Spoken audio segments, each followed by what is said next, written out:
नमस्कार विद्यार्थी मित्रांनो, इग्नाइट अकॅडमीच्या युट्यूब चॅनलवर मी परशुराम शिंदे आपल्या सर्वांचं पुन्हा एकदा सहर्ष स्वागत करतो. 24 मे आणि 31 मे हे दोन दिवस आपल्या असणाऱ्या प्रिपरेशनमध्ये अति महत्त्वाचे असणारे दिवस आहेत. कारण 24 मेला UPSCची असणारी प्रीची एक्झाम आहे आणि 31 मेला MPSCची असणारी प्रीची एक्झाम आहे. 2025 या वर्षापासून MPSCनं स्वतःच्या असणाऱ्या एक्झामचा स्ट्रक्चर हा UPSC सारखा सेट केला, प्रीसाठी पण आणि मेनसाठी सुद्धा. पण तरीही प्रीच्या बाबतीमध्ये MPSC बऱ्यापैकी स्वतःची एक सेपरेट आयडेंटिटी कायम ठेवण्यासाठी तो आता ओळखला जातोय. म्हणजे UPSCला ज्या पद्धतीचे प्रीला क्वेश्चन्स केले जातात तेवढ्या लेवलचे असणारे क्वेश्चन अजून तरी MPSC या ठिकाणी विचारताना दिसत नाही. म्हणजे विद्यार्थी प्रॉपर वेने UPSC तयारी करतायत, मराठी मीडियमच्या माध्यमातून ते तयारी करतायत.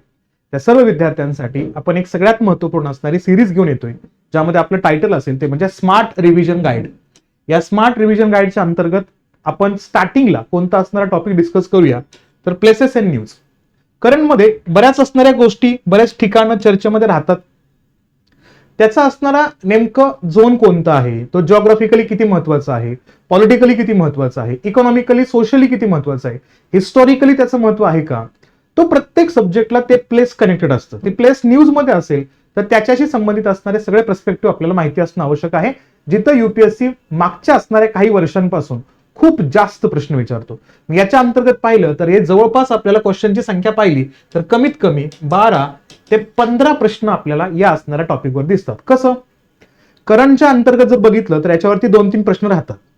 सोबत पाहिलं तर हा सब्जेक्ट जिओग्राफीच्या अनुषंगाने कनेक्टेड केला जातो. तर तिथं समजा व्हॉल्कॅनोज ऍक्टिव्हिटी दाखवत असतील, त्यामध्ये इटली मधले असणारे एखाद्या असणाऱ्या झोन मधलं असणारे व्हॉल्कॅनो ऍक्टिव्ह दाखवत असेल तर तुम्हाला व्हॉल्कॅनोशी कनेक्टेड असणारे, टेक्टॉनिक प्लेटशी कनेक्टेड असणारे प्रश्न जिओग्राफीमध्ये विचारले जातात. म्हणजे काय, तुम्हाला हायलाइटेड होणारा प्रत्येक प्लेस हा सब्जेक्टला कनेक्ट करायचा आहे. जिओग्राफीला कनेक्ट करा, त्याचा हिस्टॉरिकल असणारा बेस बघण्याचा प्रयत्न करा. पॉलिटीमध्ये त्याचे काही संदर्भित असणारे डिसिजन आहेत का, हे मुद्दे आपल्याला चेक करायचं आहे. म्हणजे या प्रश्नांची संख्या तुम्हाला 100 पैकी जवळपास 15 पर्यंत असतील तर 15% वेटेज आहे.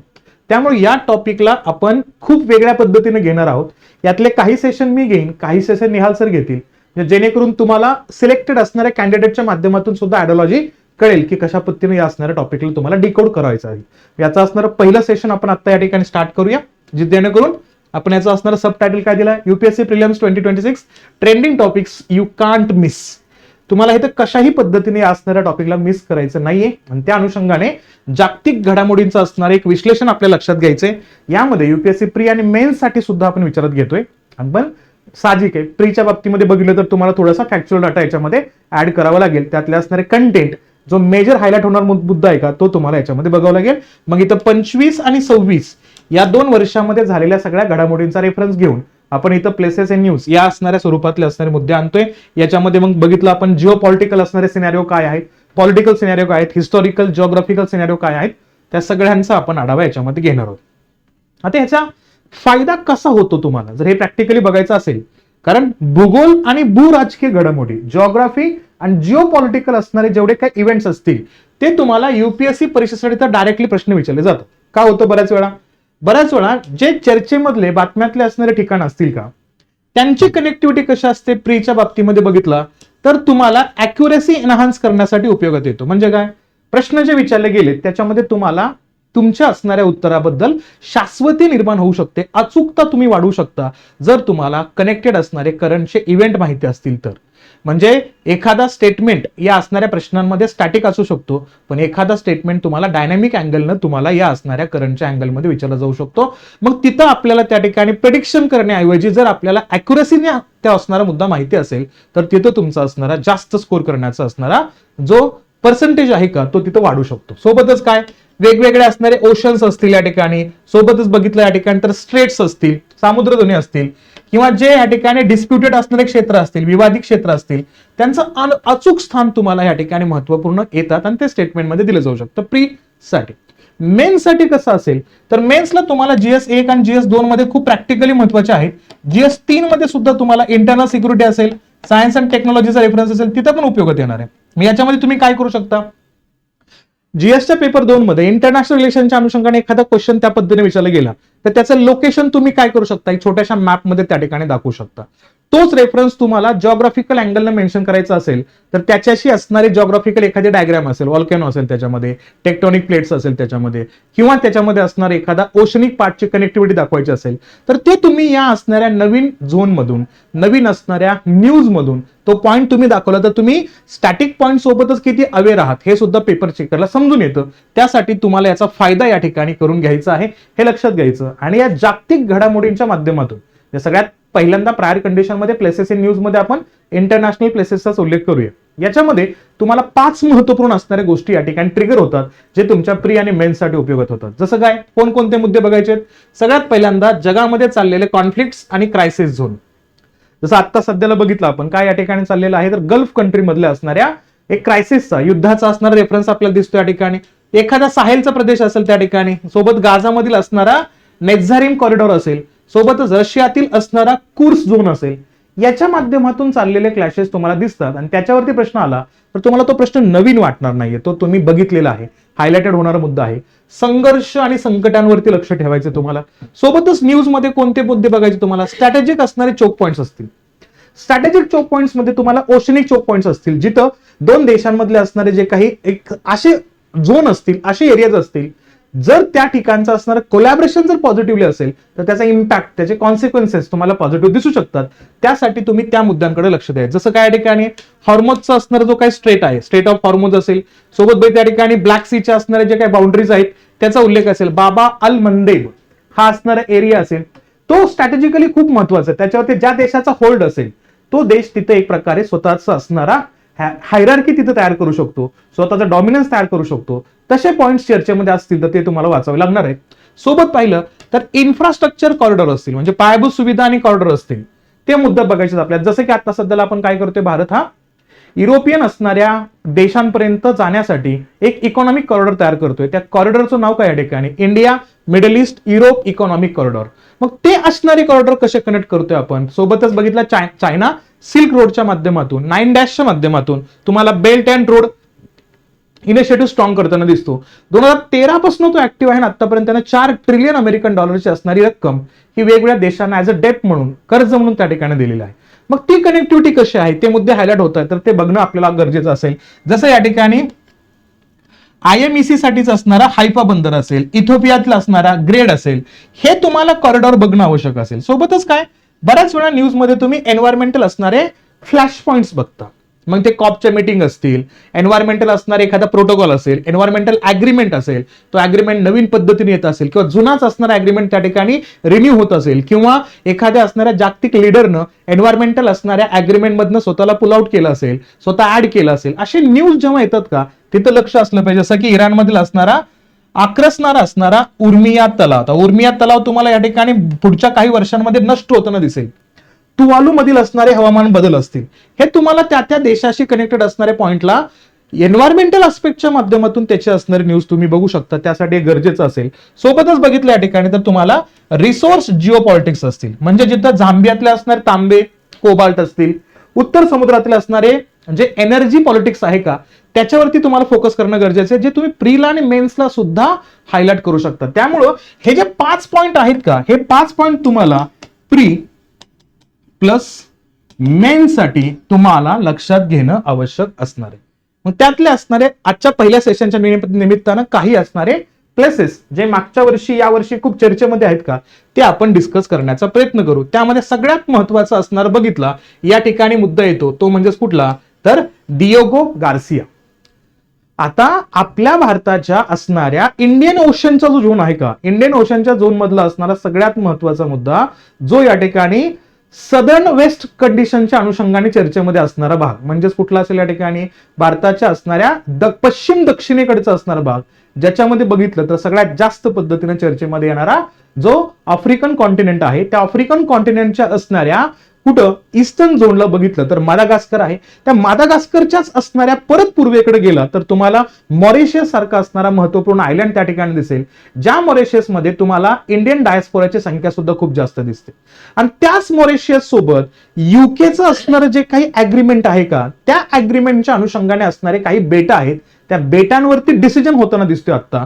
तर तो बघितलं 2024 ला मॉरिशियसला असणारा जो काही हा प्रदेश आहे ना कुठल्या ठिकाणी, तर तो आहे चागोस आयलँडचा, तर तो चागोस आयलँडची असणारी जी काय ओनरशिप आहे का, ती असणारी भूमिका इथं मॉरिशसला द्यायचं या पद्धतीच्या असणाऱ्या निर्णय होताना दिसतात. मग त्याच असणाऱ्या चागोस आयलँडमध्ये असणारा हा डियोगो गार्सिया तो स्वतःकडे ठेवायचा आहे का, असं युकेला या ठिकाणी दिसतोय. पण चर्चेमध्ये काय येतोय, युनायटेड किंगडम काय म्हणतोय की डियोगो गार्सिया बेस म्हणजे या चागोस आयलँड मधला असणारा डियोगो गार्सियाचा असणारा फक्त जो बेस आहे का, मिलिटरी बेस आहे, हा मिलिटरी बेस युएस पण यूज करतो, युके पण यूज करतो, त्यांच्या माध्यमातून तो स्वतःकडे ठेवायचा आणि हा असणारा जो चागोस द्वीप समूह आहे का, तो कोणाला देऊन टाकायचा, मॉरिशसला द्यायचा, ऑटोनॉमस अंतर असणारी यंत्रणा देऊन टाकायची त्यांना.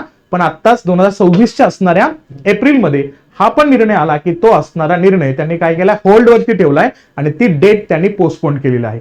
म्हणजे अजून तरी त्याच्यावरती निर्णय झाला नाहीये की द्यायचंच आहे की नाहीये, पण चर्चेमध्ये येतोय.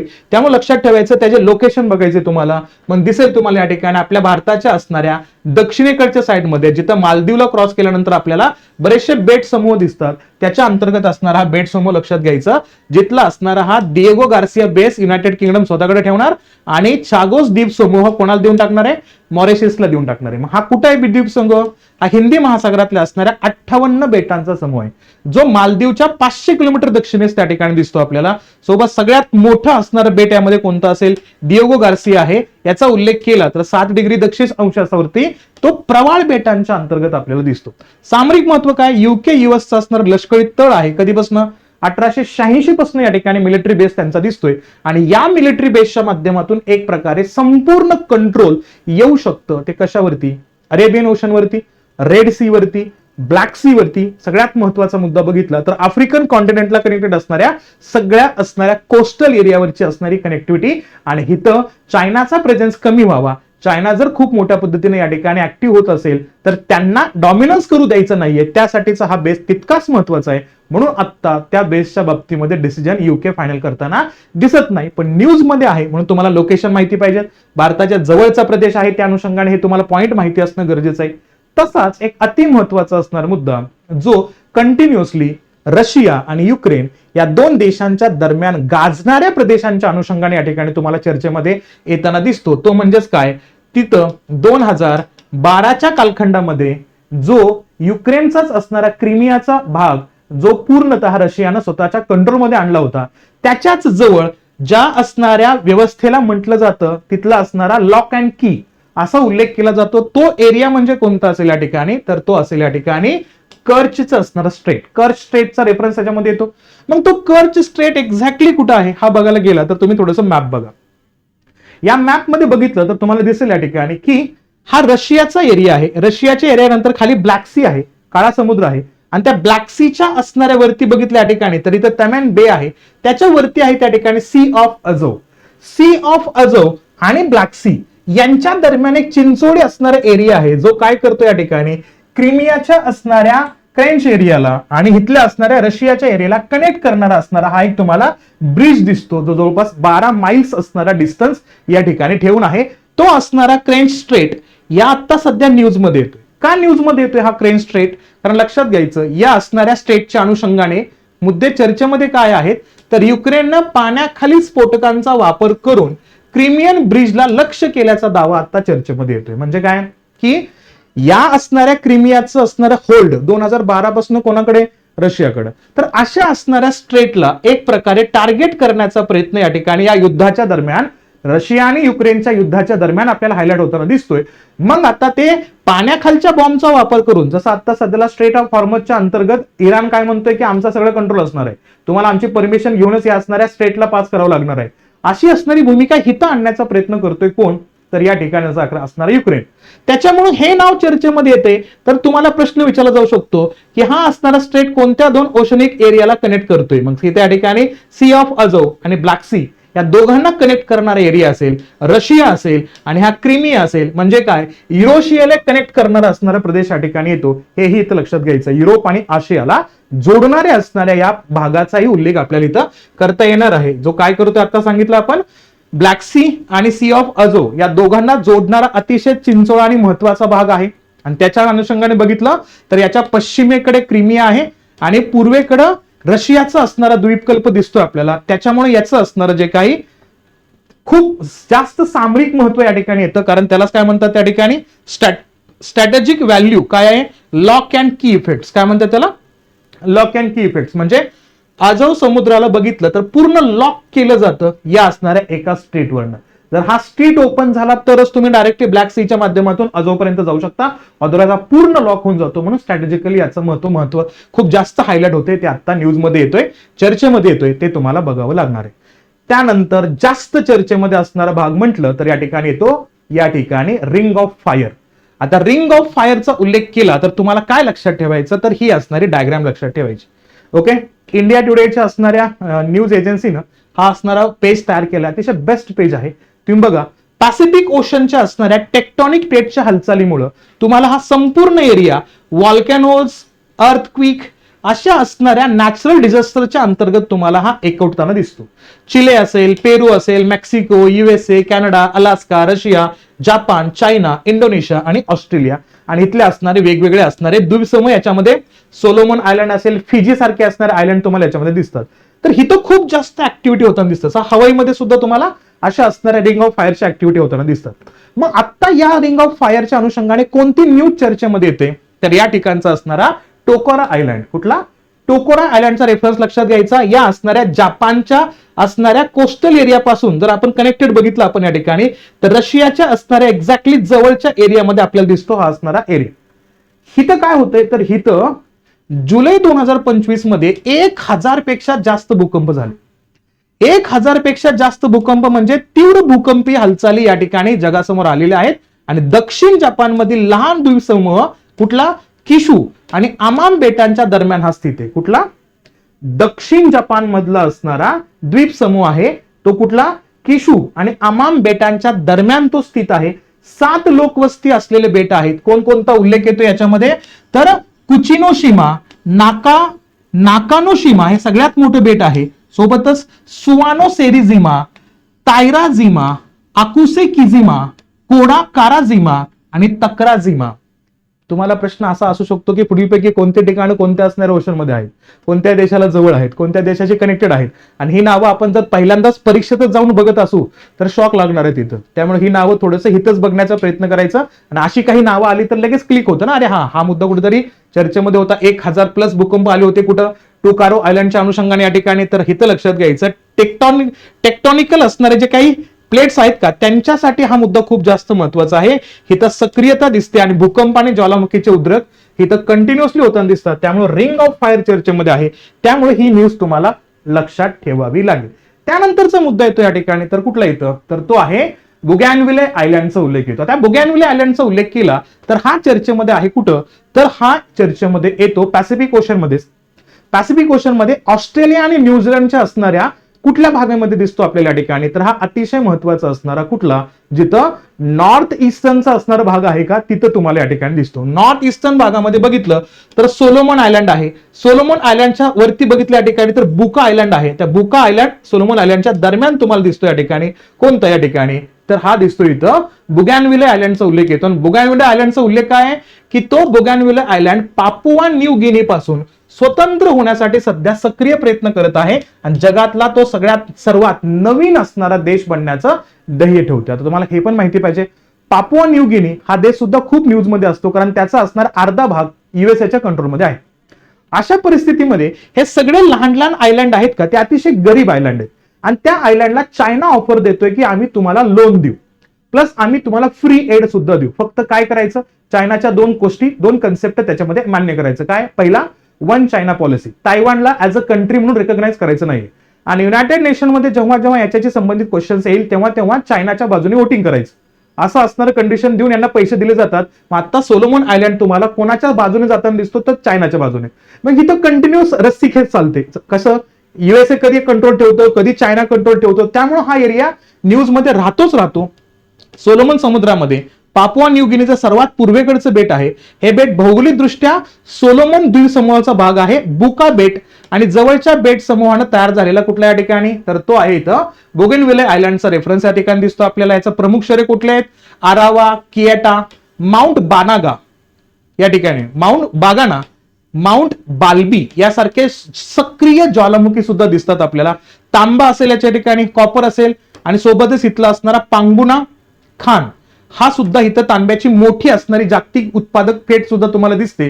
त्या अनुषंगाने हा सगळा असणारा आयलँडचा झोन तुम्हाला इथं लक्षात ठेवणं गरजेचं असणार आहे. मग हा असणारा एरिया जर बघायला गेलो आपण या ठिकाणी तर तुम्हाला दिसेल तिथं ह्या पापुआ न्यू गिनीच्या असणाऱ्या पूर्वेकडचा असणारा हा सोलोमन सी आहे. त्या सोलोमन सीच्याच असणाऱ्या सोबत बघितलं तर सोलोमन आयलँडचा एरिया दिसतोय आणि त्याच्यावरती या ठिकाणी येतो तो म्हणजे कुठला बोगनविलो असणारा झोन असेल. पॅसिफिक ओशनच्या अंतर्गत असणारा पार्ट असेल. तिथला असणारा बुका आणि अरावा हे असणारे महत्वपूर्ण ठिकाणे आणि पानगुणा माइन्स हा तांब्यासाठीचा असणारा कॉपरसाठीचा असणारा माइन्स असणारे एरिया सुद्धा तुम्हाला मॅपमध्ये लक्षात ठेवणं आवश्यक असणार आहे. त्या अनुषंगाने तुम्ही हे सगळे असणारे मॅप जर योग्य पद्धतीने बघण्याचा प्रयत्न केला, न्यूजमध्ये हायलाइट असणारे जे मुद्दे बघण्याचा प्रयत्न केला तर तुम्हाला परीक्षेसाठी हे अतिशय महत्वाचं असेल. तर याचा फायदा करून घ्या. हे 4 ठिकाण आता बघितले फक्त आपण या ठिकाणी चागोस द्वीपसमूह असेल, कर्चची जी सामुद्रधुनी असेल, टोकारा बेटा असेल आणि बोगनविले आयलंड असेल. तर या समुद्राच्या अनुषंगाने असणारे सगळे हे 4 ठिकाण आपण डिस्कस केलेत. तुम्हाला समजलं असेल की कसा अभ्यास करायचा युपीएससी साठी अनुषंगाने. एमपीएससी साठी हा विचार थोडासा कमी होतो कारण इथं फक्त टायटल जरी तुम्हाला माहिती असलं हे एरिया कुठं आहे ते एमपीएससी साठी सफिशियंट आहे. पण युपीएससी साठी तुम्हाला त्याच्यामध्ये एक्झॅक्टली काय घडतंय, कशाशी त्यांचा मुद्दा संबंधित आहे, कनेक्टेड आहे हे तुम्हाला चेक करणं आवश्यक असणार आहे. ठीक आहे, चालेल. आय होप मग हे मुद्दे समजले असतील. त्यानंतर याच टॉपिकवरती असणार सेशन निहाल सर घेतील आणि त्याच्या पुढचे असणारे सेशन मी घेईन.